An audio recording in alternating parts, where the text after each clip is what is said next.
بسم اللہ الرحمن الرحیم۔ ریمانڈ کیا ہے اور ریمانڈ کیوں لیا جاتا ہے؟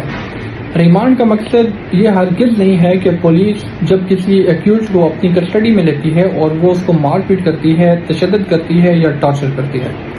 ریمانڈ کا مقصد صرف اور صرف یہ ہے کہ ایکیوزڈ کی موجودگی میں جو بھی انٹروگیشن ہے، جو بھی انویسٹیگیشن ہے، اس کو کمپلیٹ کیا جائے۔ چاہے وہ کوئی ریکوری ہے یا کسی بھی میٹر کے اوپر پولیس انویسٹیگیشن کرنا چاہتی ہے تو وہ ریمانڈ کی سزا کر سکتی ہے۔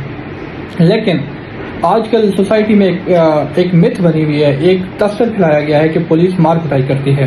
قانون میں کسی بھی جگہ کسی بھی ایک پوائنٹ کے اوپر نہیں لکھا کہ پولیس کسی کو ٹارچر کرے گی، پولیس کسی کو مار پیٹ کرے گی، تشدد کرے گی۔